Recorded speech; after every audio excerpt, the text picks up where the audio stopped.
Fala, minha nação tricolor, sejam bem-vindos a mais um vídeo aqui no canal Meu Bahia, é o primeiro vídeo do dia nesta quinta-feira. No vídeo de hoje eu quero trazer informações importantíssimas a respeito da preparação do Bahia para enfrentar a equipe do Red Bull Bragantino no próximo domingo pelo Campeonato Brasileiro. Vamos falar também sobre o Cauli, a possibilidade dele ser titular nesse jogo e falar também sobre uma notícia muito importante do Márcio Martins a respeito do mercado de transferências do Bahia. Então já conto muito com o teu like no início do vídeo para você poder ajudar o canal e também o nome do Esporte Clube Bahia. Conto também com a tua participação aqui nos comentários, deixando a tua opinião sobre os assuntos que a gente vai comentar do vídeo de hoje. E não se esquece de se inscrever no nosso canal se você ainda não for inscrito, para poder ajudar a gente a chegar a 20 mil por aqui e você, torcedor, não perder nenhum conteúdo. Meu nome é José Victor, para quem ainda não me conhece, eu sou produtor de conteúdo aqui do Meu Bahia e também estudante de jornalismo. E vamos começar esse vídeo para a gente não perder tempo falando sobre o Caio Alexandre, porque nesta quinta-feira ele treinou no campo do CT Evariste de Macedo. Ele já iniciou o processo de transição e dessa vez fez algumas atividades no campo, ainda não treinou com o elenco, mas já iniciou essa transição física dentro do campo, né, fazendo já atividades específicas para poder retornar o quanto antes. Uma notícia muito animadora, muito boa, indica que o Caio Alexandre está muito próximo de voltar a ser de fato relacionado pelo técnico Rogério Ceni para uma partida e poder ser utilizado. Um jogador super importante para o funcionamento dessa equipe. Eu sempre destaco isso aqui em vários vídeos do canal, que o Bahia joga como joga muito por conta do Caio Alexandre,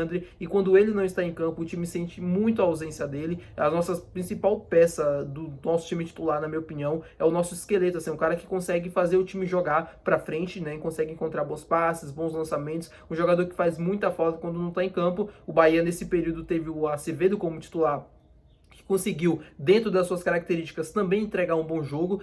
O Bahia mudou um pouco a forma de jogar, né? Assim, passou a ser um time que não tinha um 5 que realmente passasse como o Caio Alexandre, mas mesmo o Nico melhorando muito nesse quesito. E ele evoluiu demais, né? Então o Caio Alexandre voltando, eu acho que vai conseguir trazer ainda mais qualidade para esse time, vai conseguir trazer mais consistência para essa equipe, conseguir manter o mesmo estilo de jogo quando joga dentro e fora de casa. Não que com o Caio Alexandre o Bahia tinha bons resultados fora de casa, né? Esse é um problema crônico mesmo com ele dentro do campo, mas eu acho que passa a ajudar um pouco mais, porque o Bahia consegue colocar o seu ritmo, consegue imprimir o seu jeito de jogar. Tem quem defenda que o Bahia tenha que jogar mais reativo quando joga fora de casa. Eu acho que o problema não é a questão de jogar reativo ou a questão de jogar super ofensivo. Eu acho que o Bahia precisa colocar a mesma energia que tem para jogar quando joga em casa, precisa colocar essa energia para jogar fora de casa também. Precisa passar a acreditar mais, né, que pode conseguir os resultados quando enfrenta um Flamengo, quando enfrenta um Botafogo, um São Paulo em seus domínios, né, as equipes em seus domínios. O Bahia, eu acho que não é que não acredita, mas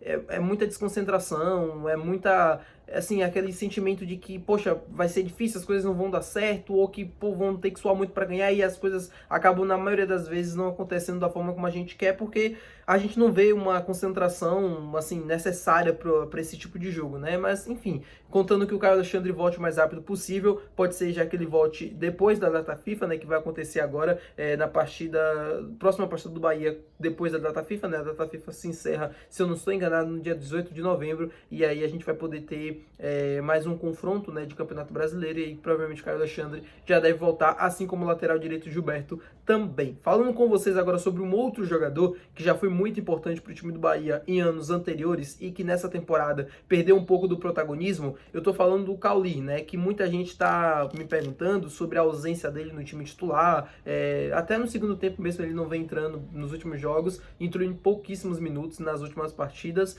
Um jogador que realmente perdeu muito brilho, assim, que tinha com o torcedor, até com a própria comissão técnica, né? Assim, não é que ele perdeu brilho com o Rogério, que o Rogério não goste mais do Cauli, não é isso. Mas é porque perdeu um pouco da confiança, né? E o Cauli também perdeu, não sei, um pouco da confiança em si mesmo. O futebol do Cauli não consegue ser mais o mesmo aqui no Bahia. Ele passou por um momento muito difícil nesse ano, não conseguindo render, não conseguindo ter bons números. Na temporada passada já teve uma queda de produção em relação a 2023, porém os números, né, do Cauli ainda foram ok, né, para a temporada, porém nesse ano de 2025 é assim, um desastre. O Cauli não consegue jogar bem há vários jogos, ou se não alterna muito em um bom jogo e outros 5 ruins, não consegue ter a mesma intensidade. Eu acho que nos últimos jogos em que ele participou, e especialmente no Bavi, o Bahia acabou perdendo e tal, passou despercebido, mas eu achei que o Cauli fez uma boa partida a partir do momento que ele entrou, ele tentou, foi pra cima, buscou o jogo, muito parecido com aquele Cauli de 2023, e ele pode ser titular na partida de domingo por conta da ausência do Sanabria e da ausência do Ademir também para esse jogo. O Ademir tomou o terceiro cartão amarelo na partida contra o São Paulo e vai ficar de fora desse jogo contra o Bragantino, e existe essa possibilidade do Cauli acabar sendo titular, faz uma função mais deslocada, né, um ponta vindo por dentro, como ele já fez em alguns momentos, especialmente também com a presença do Santiago Arias, quando o Arias costuma ser o escolhido como titular em algumas oportunidades em que o Rogério não pode contar com um dos seus pontas,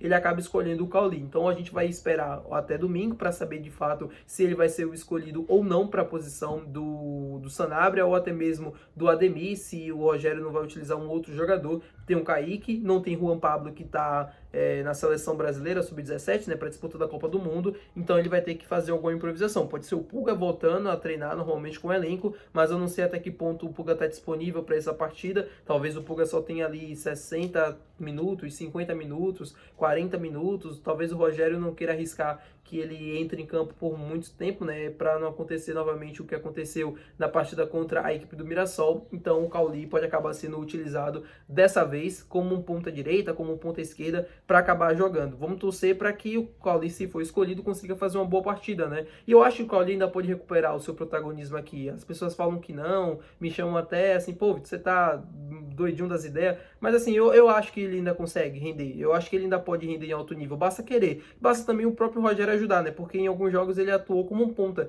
e o Cauli, nos seus melhores momentos aqui no Bahia em 2023, foi atuando como um meia. Então eu acho que poderia casar bem, né? Ele jogando como um meia, recebendo essa bola de costa e tal, assim como era em 2024, ou perdão, em 2023, né? Quando o Bahia, mesmo no momento complicado, o Cauli conseguiu fazer um grande ano naquela temporada. Falando com vocês agora sobre o Márcio Martins, né? Que no seu programa acabou falando sobre o mercado de transferências do Bahia e falou algo que acabou gerando muita repercussão, que foi a seguinte frase: o Bahia tem jogador para contratar até 2030. Muita gente não entendeu e muita gente me perguntou, Vitor, é verdade mesmo? O Bahia tem jogador já engatilhado para 2030? Gente, calma. O que o Márcio Martins quis dizer é que o Bahia tem vem monitorando jogadores, vários atletas que têm contratos encerrando em 28, em 29, 27, em 2030, e o Bahia monitora, sabe que é uma possibilidade, sabe que é um jogador interessante e que em algum momento esse cara pode vir a fazer parte do grupo. Então assim, se o cara for para renovar o contrato, por exemplo, ano que vem até um vínculo maior, ele pode chegar, o Bahia pode chegar assim e dizer, não, a gente sabe que você tem um contrato ali para renovar, mas a gente quer que você faça parte do time assim que ele acabe em 2029, 2030, pode ser um nome interessante, e ele pode acabar não renovando e vindo para cá. É isso que ele quis dizer, que o Bahia tem jogadores, né, mapeados para os próximos anos e que o clube entende que esses atletas podem fazer parte do time e já de uma certa forma começa a preparar o elenco para poder receber esses jogadores. E eu não vou aqui dizer, tá errado, não, até porque as minhas informações são as mesmas também. Eu já cansei de ouvir, né, de pessoas ali, de fontes próximas a esse universo das negociações, me falarem assim, Vitor, o Bahia tem, cara, um scout, tem um mapa de milhares e milhares de jogadores de praticamente todas as séries do Campeonato Brasileiro. O Bahia acompanha, ou pelo menos tem lá informações sobre o cara, sobre um jogador da Série B, jogador da Série C, sobre os destaques das equipes, né, sobre os caras que são no futebol brasileiro mais conseguindo render, tendo melhores números. Então tudo isso é trabalhado dentro do Bahia para que a contratação ela tenha, assim, uma porcentagem de erro bem mínima, sabe? Que no futebol é difícil, assim, no futebol é muito complicado você não errar em contratação. Em algum jogador, em alguma coisa você vai errar. É natural, é normal, o esporte é para isso. Porém, claro, quando você se prepara, quando você estuda, quando você tem um scout à disposição, a chance de você errar, ela é menor. É o que o Bahia tenta fazer. Quando você se planeja, quando você se prepara, quando você estuda, a chance de errar é menor em comparação àqueles que fazem contratações aventuradas ou pela emoção do momento, né, assim, precisar de um resultado, precisar de um campeonato, precisar de fugir de tal situação, aí vai atrás, busca um nome que está fora da realidade do clube, financeiramente falando, e acaba às vezes até jogando o clube pro buraco. Tá bom, povo? Muito obrigado por você ter assistido esse vídeo. Se você gostou, não esquece de deixar o teu gostei, que é muito importante, não esquece de se inscrever no nosso canal. Até o próximo vídeo, valeu, tchau!